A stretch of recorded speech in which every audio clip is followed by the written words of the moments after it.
I'm here a couple minutes early because YouTube is actually cooperating with me this morning. So I'll give everybody a couple minutes to join me while I have some of my coffee. Uh, I didn't get to drink all my coffee this morning, so let me see where we're at here. All right, I'm a couple minutes early, like I said. Happy Saturday, everybody. I have decided to change things up. Can I just say how amazingly green it is back here? Uh, really excited about the green. Hey, Jenny, thanks for joining us. And thank you for your amazing message you sent to me this morning. It just made my morning. I'm telling you. Hey, Agape Field, thanks for joining me. All right, so we're right around 9 o'clock Central Time. I had to show up a couple minutes early because YouTube was actually working for me instead of making me change my camera around and everything today. So I did not bring water with me today. I have coffee because it's just been that kind of morning. I need some coffee. All right, everybody. So I'm going to jump right on in here and discuss a couple of things that have been asked this week, and maybe some topics that had come up during discussions this week. And then while I am live, if you have any questions, comment away, let me know. If you are just joining me for the first time, welcome. For those of you that join me regularly, welcome back. My normal live chats on YouTube are on Thursdays at 5 p.m. Central Time. But it has been really, really hot. Honestly, dangerously hot at that time of day here. And so I wanted to just let everybody know that I will be live now on Saturday morning at 9 a.m. just for the next 2 months, probably, while it's really hot, just so that I can sit here comfortably and talk to you and answer your questions without dying in the heat.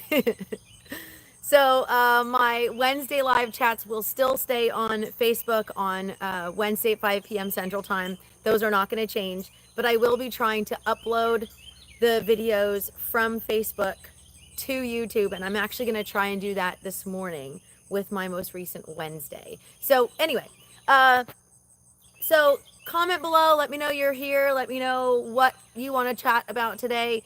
My recent topics are garden Q&A, and I wanted to share a little bit of information about food security and food insecurity. It's kind of, I don't want it to get into the political side of it, so I just wanted to share that with you right away. The discussion that I was having this week, someone said to me, they said, all these people are worried about, I'm paraphrasing, by the way. They said, all these people are worried about AI and electric vehicles, and none of that's going to feed you. And they said, you know, people are worried about politics and politicians and their neighbor's grass, you know, like the HOA kind of thing, like your neighbor's grass is too tall. And none of that is going to feed you. And so I thought, well, that's very true. And sometimes there's a lot of things going on in the world that can be distracting. And at the same time, food security and food insecurity is something that I've discussed over and over again. I've got several articles when we talk about the rising cost of food. There's also that part of it that people don't talk about, and that is access to food. Hey, Asia Joe, thanks for joining me. So, for example, this whole conversation started when I mentioned that Del Monte Foods recently filed for bankruptcy. And they had been in business for like 138 years or something. And the sad part about that is you've got small farmers, some big farmers, but farmers in general that might be missing out on being repaid for their services, being repaid for their stuff, their commodities, because large companies like that start filing for bankruptcy. And it got us talking about food security and food insecurity in this country and other countries, communities and things like that, where you have what's called a food desert. and not everybody understands what that means, because if you grew up in, like what I grew up in a city where you could walk to the store and get some groceries, no big deal.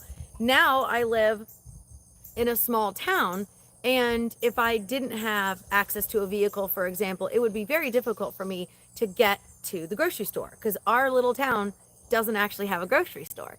We have to drive into the next town. Not that big of a deal, but I also understand that there are people that don't have access to that. So this was a whole major, like, conversation that I'm just kind of basically summing up as far as growing more and being more aware of food and food insecurities and things like that.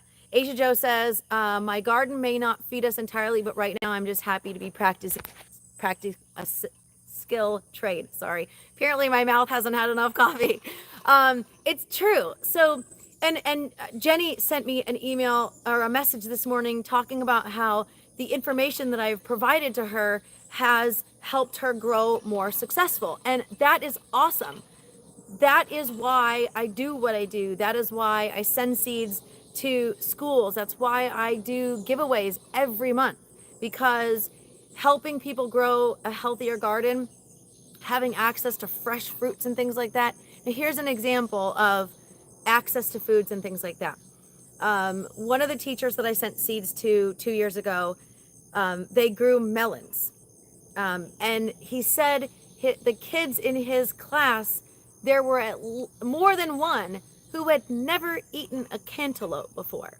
And cantaloupe is not a staple food. It is not a survival food, but it's one of those things where maybe someone like myself who has always had access to those types of things, I take for granted. You know, I can grow it in my garden. I eat cantaloupe from my garden. I eat honeydew melon from my garden. I eat watermelon from my garden. But it's one of those things where some of these kids, not only have they never eaten it, but they've never grown it. And so that was super cool to hear the feedback from that teacher, that his kids were able to experience something new and get them more excited about growing food. Celery, for example, things like that aren't necessarily, like I said, they're not necessarily a survival food, but it's something fun to eat and grow. I like my celery with cream cheese, or peanut butter. Actually, I love it with peanut butter way more. But Doc hates peanut butter. So I put cream cheese on his, and I put peanut butter on mine usually. Sometimes I share his. So a couple questions that people had was, what can I plant right now?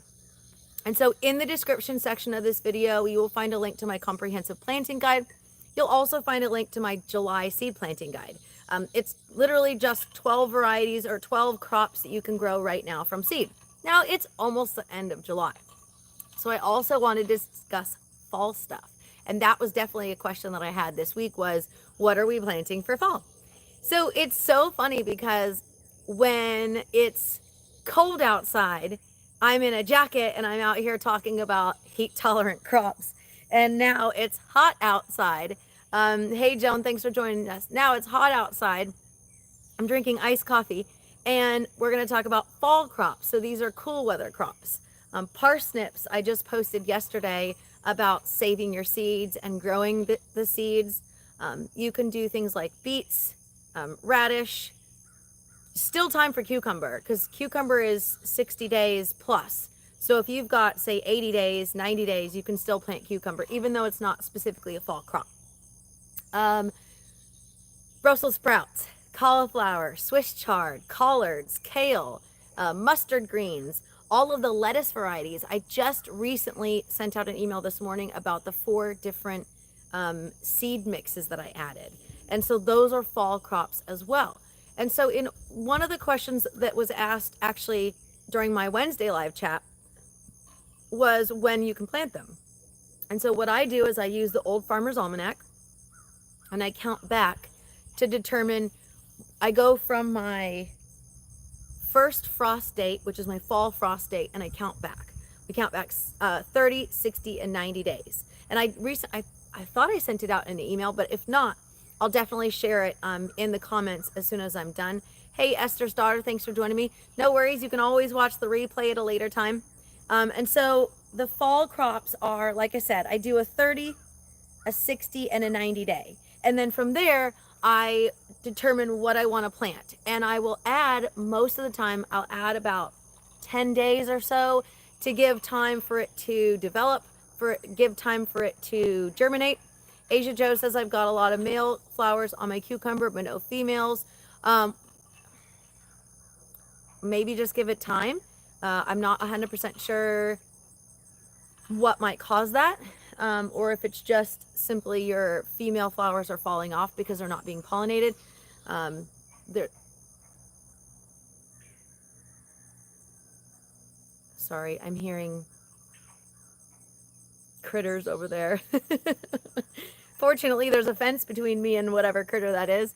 Anyway, so that is, those are a couple things that you can plant right now, or depending on where you're at. So, Wicked Awesome Gardening, I think, is her Facebook page. She said she only has 72 days until her frost. So she's going to be able to plant way more cool weather crops than I am, because my my first frost date is a little different than it was last year. It's November 5th this year.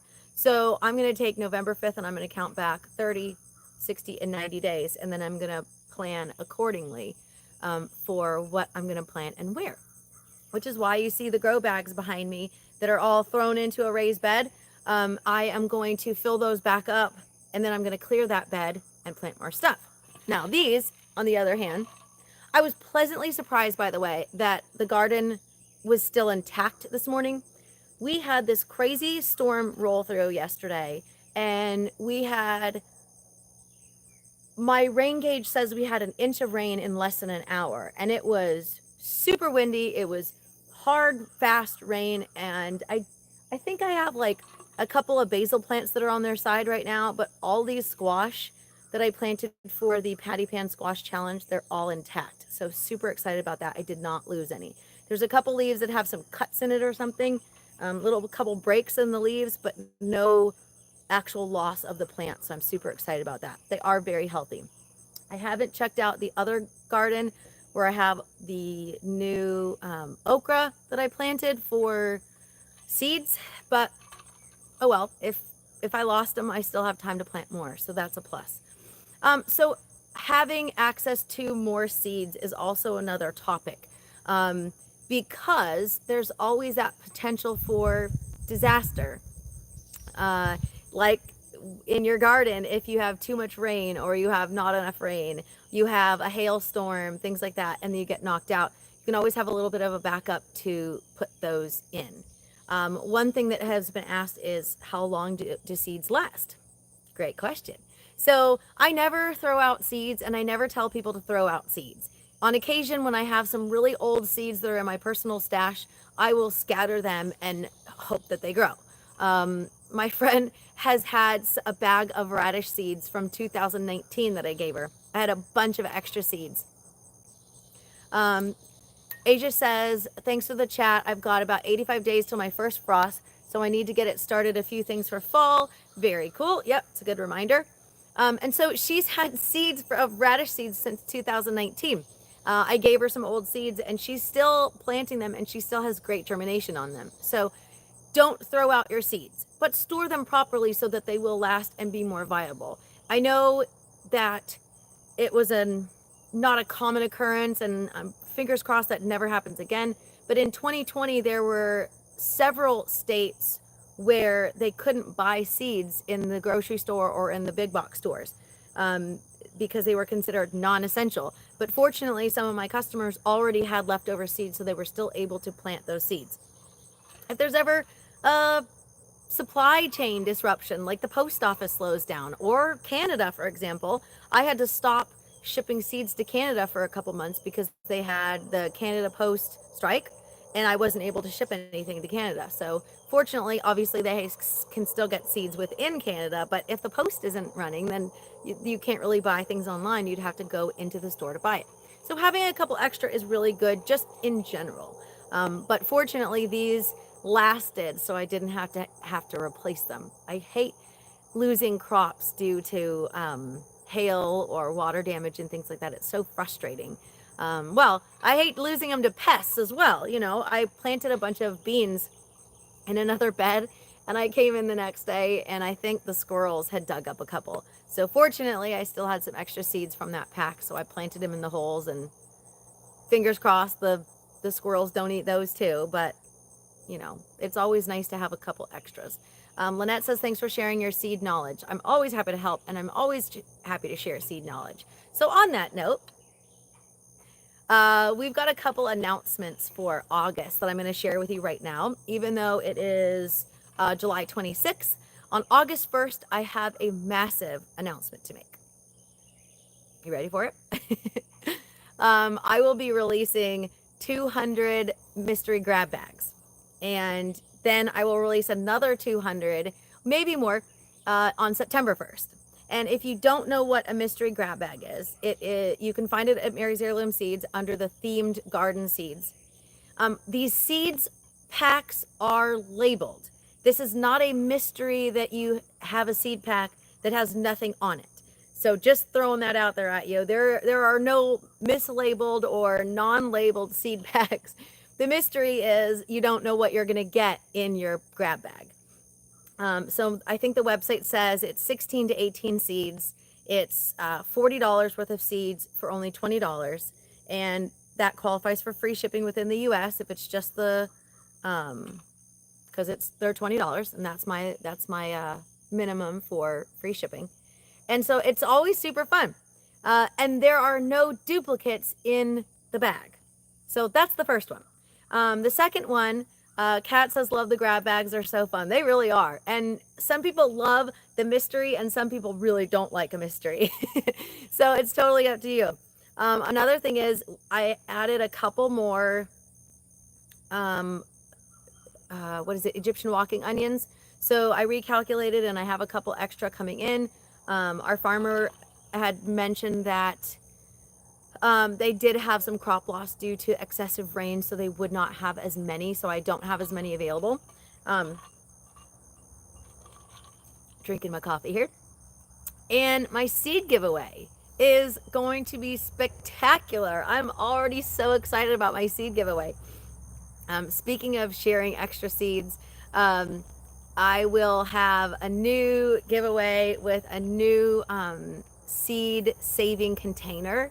Or seed storage container, I should say. There is a big, ugly bug on that table. And I actually looked it up last year when I saw it for the first time. It is, I'll have to remember what it's called. The bug eats other bugs. So it's a good bug. It eats bad bugs. But it also will sting you if you touch it. If it bites you, that is. And it's very painful. So I admire this bug from afar, but it's looking at me like it's sitting on a container in my garden staring at me. It's kind of freaking me out. Joanne says, I usually end up loving something I get in the grab bag, something I wouldn't have tried otherwise. Yay! Asia says, I love the grab bags. Anything someone won't use, they can always gift or trade with others. Exactly. That is the really cool thing about our grab bags is you can always trade with somebody, share with your neighbor. Maybe, maybe they like artichokes or tomatoes and maybe you don't like tomatoes. So you trade whatever they have and go from there. So yeah, those are a couple of the announcements. We still have a little bit of seed garlic left. Those will ship out in October. Another really common email I'm getting this week is, hey, I placed an order a couple weeks ago and it hasn't shipped out. Any reason why?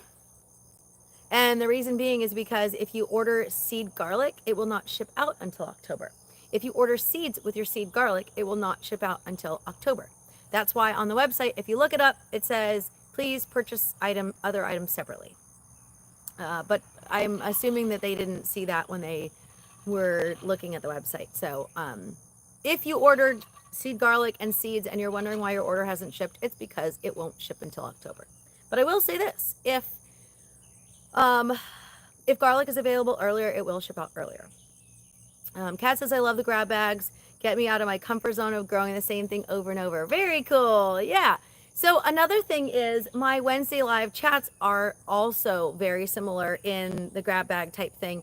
I share a lot of great information about different varieties. Anybody ever grown parsnips, for example? I'm going to be planting parsnips because it's about 100 days to maturity. And it's like a carrot, only sweeter. The seeds look nothing like a carrot. They're really funny looking seeds. But parsnips are definitely one that I love. I didn't think I would love it when I started growing it years and years and years ago. But it's definitely something I love. And I will say this, my husband, Doc, does not like carrots. He does not like raw carrots, cooked carrots, nothing. It's not that he hates it, he just doesn't like it. But he likes parsnips. I was super surprised. I cooked it up and I was like, I'm just gonna cook these and eat them myself. And I thought I'll put some on his plate and see if he ate it. And he really liked it. And he goes, what are these? They're really good. I'm like, there you go. So for someone that doesn't like carrots, maybe they would like parsnips. I feel like it's a little sweeter than a regular carrot. It doesn't have the same carroty flavor. Is that even a word? Carroty? So yeah, parsnips are definitely one to try if you haven't already. The patty pan squash you see behind me, this is white scallop squash. This bed is planted because we have a patty pan squash challenge. And that started because I was live and a customer said during my live chat that she had never eaten squash before. And I'm like, you should have seen my like jaw drop, eyes bug out. So I encouraged everybody to grow white scallop squash because that was a really good one. Asia Joe says, interesting, I'll have to look into them because I know absolutely nothing about parsnips. So yeah, they are about 100 to 120 days from seed to harvest. You can plant them in early spring for like a summer harvest. You can plant them in late summer for a fall harvest. And actually the ones that I was collecting yesterday, I planted last year because in order to save the seeds, you've got to let it not just grow, but then it has to flower and then you harvest the flower. So I'm really glad that I harvested the seeds yesterday before all this rain, because I may not have had many seeds left over after that. Plus they were very, very dry because it hadn't rained. So it was perfect timing to harvest seeds. Jenny says, my husband does not like carrots. So when I'm juicing, I place the carrots in there so he doesn't know. And there's a couple things that maybe you haven't tried. Let's see, what else are things that people maybe haven't tried? Turnips. Have you ever tried turnips? Turnips are super fun. Yes, parsnips are cold tolerant.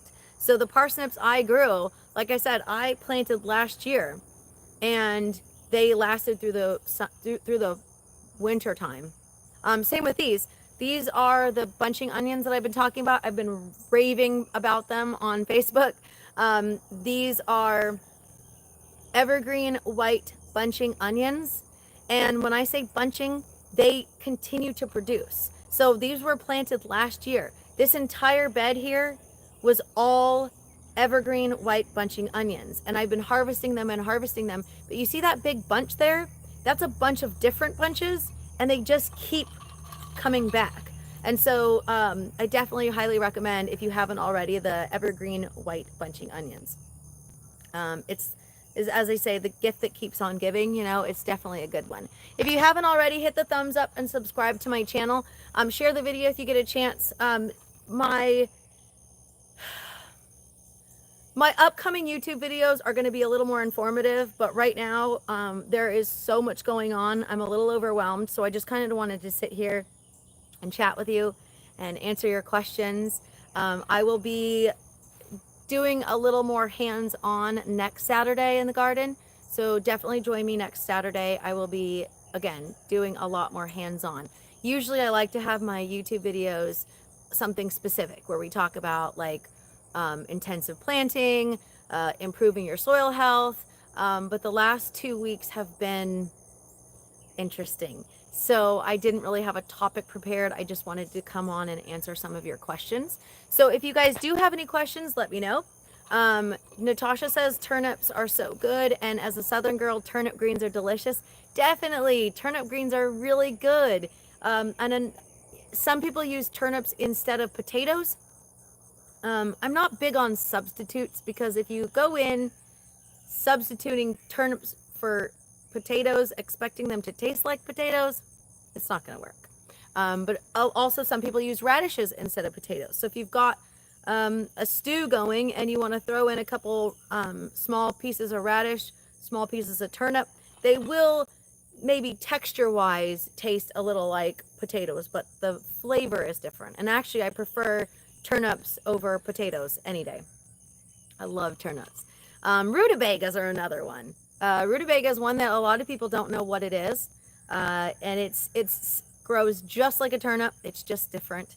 Or kohlrabi, depending on how you like to pronounce it. Asia Joe says, thanks for going live. Going to pull up your blogs now for the fall planting. Very cool. Definitely do that. And then kohlrabi is fun. It has a similar flavor to cabbage. When is the best time to move split up Jerusalem artichokes? Oh, great question. So once they bloom and you have flowers, they start to die back, and that's usually when you pull up your Jerusalem artichokes. So good question there. I've got, you probably can't see them from here. Nope. But there's really, really tall plants way back there. Those are Jerusalem artichokes. And here's a tip for you. Don't reuse that soil in another bed. I pulled soil from one bed that had Jerusalem artichokes to fill up my spiral herb garden, and I ended up with probably the tiniest of tubers that missed it, and I sifted through the soil really well, and so now I have Jerusalem artichokes growing 6 feet out of my spiral herb garden. So just a little tip there. Be careful when you reuse your soil. So Natasha says no blooms yet, but you're watching. Yeah, mine are just starting to flower right now. And you're not that far from me, so you probably have some blooms coming up pretty soon. You can test it out, but from what I remember, you want to wait until they bloom, and then the blooms die off, and then you pull them up, and you've got tubers under there. So I mentioned kohlrabi or kohlrabi, however you want to pronounce that. It tastes similar to cabbage. It looks like a root that is growing above the soil. And you've got leaves that are edible, and the actual bulb is edible, and it's fantastic. Natasha says, oops, that's why I have rogue tomatoes everywhere. Oh, me too. I've got a bed over on the other garden, and it is all Mexico midget tomatoes because I did that, and now I've got lots of tomatoes. I'm not complaining. It's free food. So it's definitely one of those things that it was an oops, but it was a good oops in the end. So, all right. So if you guys have any questions that I didn't answer, you can always send an email to mary@marysheirloomseeds.com, and I will answer. Just give me a day or two to answer your questions. So today's topic was just a general garden Q&A, but I wanted to touch on some of the upcoming stuff at Mary's Heirloom Seeds, and then also share a couple of tidbits about fall planting. Next week, I will be live in the garden on Saturday at 9 a.m. Central Time, and I will be discussing specific fall crops. I will be discussing how I plant them, when I like to plant them, and then also a couple of tidbits about planting certain things together. Lots to do. So next week we're going to talk about fall. It'll be August. It'll be a little closer to fall for some people, and a great time to talk about cool, tolerant crops in the blazing heat of Texas. Thank you, everybody, for joining me. Like I said, if you've got any questions, my email is mary@marysheirloomseeds.com, and I will answer. In the description section of this video, you'll find a link to my comprehensive planting guide. You'll also find a link to my 12 crops to plant in July. It's almost August, so we'll discuss that as well. And then you'll also find a couple of tidbits about, in my comprehensive planting guide, I have a detailed fall planting list. And I'll be updating some of that as well and posting here on YouTube as well as Facebook. Thank you, everybody, for joining me, and happy planting.